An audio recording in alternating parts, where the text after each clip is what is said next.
Hi viewers, welcome to sir சமையல். என்னடா அப்படின்னு சொல்லிட்டு ஞாயிற்றுக்கிழமை சண்டே எந்திரிச்சதுலேருந்து என்ன பண்ணலாம் அப்படின்னு சொல்லிட்டு ஒரே யோசனையாக இருந்துச்சு. என்ன சண்டேனா ஒன்று பிரியாணி, இல்லாட்டினா மீன், சிக்கனு, கறி இந்த மாதிரி ஐட்டம் தான் பண்ணலைன்னா நம்ம ஏதோ இழந்தது மாதிரி ஒரு ஃபீலாக இருக்கும். சரி அப்படின்னு சொல்லிட்டு சரிகமபாவோட எனக்கு அது ரொம்ப ஃபேவரட்டான ஒரு நிகழ்ச்சி. அதை பார்த்துக்கிட்டே யோசனை பண்ணிக்கிட்டு இருந்தேன். சரி ஒரே இதாக நம்ம பிரியாணி பண்ணிடலாம், ஒரே இதாக போயிடும் அப்படின்னு சொல்லிட்டு எல்லா இன்க்ரீடியன்ஸும் இருக்கா அப்படின்னு சொல்லிட்டு செக் பண்ணதில் எல்லாமே இருந்துச்சு. இஞ்சி போட்டு மட்டும் அரைச்சதில்லை. சரி அதை மட்டும் இடிச்சுக்கலாம் அப்படின்னு சொல்லிட்டு எல்லாத்தையும் மடன்னு செய்ய ஆரம்பித்தாச்சு. அப்போ குக்கரில் செஞ்சால் கூட ஒரு மாதிரி இருக்கும், அதை இது பண்ணணும் அப்படின்னு சொல்லிட்டு சரி சட்டிலையும் வேண்டாம் குக்கர்லேயும் வேண்டாம் அப்படின்ட்டு சரி நமக்கு இருக்குது ரைஸ் குக்கர், அந்த ரைஸ் குக்கரில் செஞ்சிடலாம் அப்படின்னு சொல்லிட்டு சிக்கனில் எல்லாத்தையும் போட்டு ஒரு எல்லாத்தையும் பெரட்டி ஊற வச்சாச்சு. அதே மாதிரி பாஸ்மதி ரைஸ் இருந்துச்சு, அதுலேயும் பாஸ்மதி ரைஸையும் போட்டு பிரியாணி கிண்டிடலாம் அப்படின்னு சொல்லிட்டு எல்லாம் பண்ணி அதை ஊற வச்சாச்சு. இப்போ தாளிக்கிறத சரி தாளிக்கலாம் ரைஸ் குக்கரில் அப்படின்னு சொல்லிட்டு ஒரு ரெடி பண்ணியாச்சு. ரைஸ் குக்கரையும் ஆன் பண்ணியாச்சு. ஆன் பண்ணி எல்லாத்தையும் போயிட்டுருக்குது.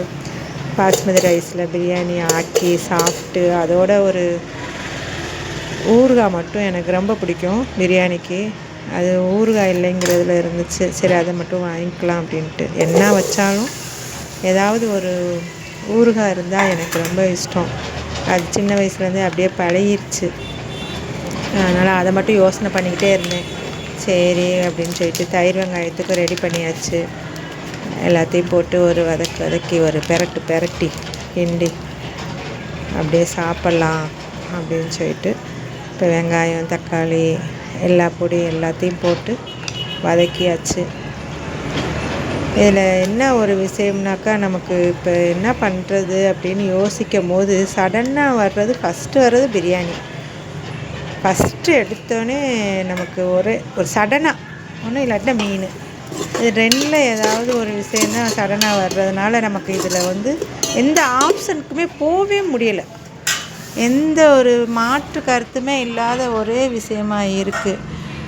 அதனால் எல்லாத்தையும் போட்டு பரட்டிட்டு அப்படியே கறியை முட்டை மசால் மாதிரி பண்ணிடலாம் அப்படின்னு சொல்லிட்டு முட்டையும் அவிச்சு வச்சாச்சு. அதோட எண்ணெயை போட்டு கொஞ்சோண்டு பரட்டி அப்படியே தயிர் வெங்காயமும் முட்டையும் எல்லாத்தையும் இது பண்ணிவிட்டு எல்லாத்தையும் ரெடி பண்ணி வச்சாச்சு. இது தம் போடுறதுக்கு மட்டும்தான். இந்த பிரிஞ்சி இலை இல்லாமல் இப்போ சமைக்கவே முடிய மாட்டேங்குது. முந்திலாம் அப்படி இல்லை. இப்போ இந்த பிரிஞ்சி இலையை போட்டு சமைச்சா தான் நமக்கே ஒரு, ஏன்னா இந்த யூடியூப் சேனல் எல்லாத்துலேயும் பார்த்து நமக்கு இந்த இதுலேயே சமைக்கிறதுக்கு நம்ம இந்த மாதிரியே வந்தாச்சு இப்போ. அதனால் எல்லாத்தையும் போட்டு பிரிஞ்சி இலை எதுவும் இல்லாட்டினா அது வேறு ஒரு மிஸ்ஸிங்காகவே தெரியுது.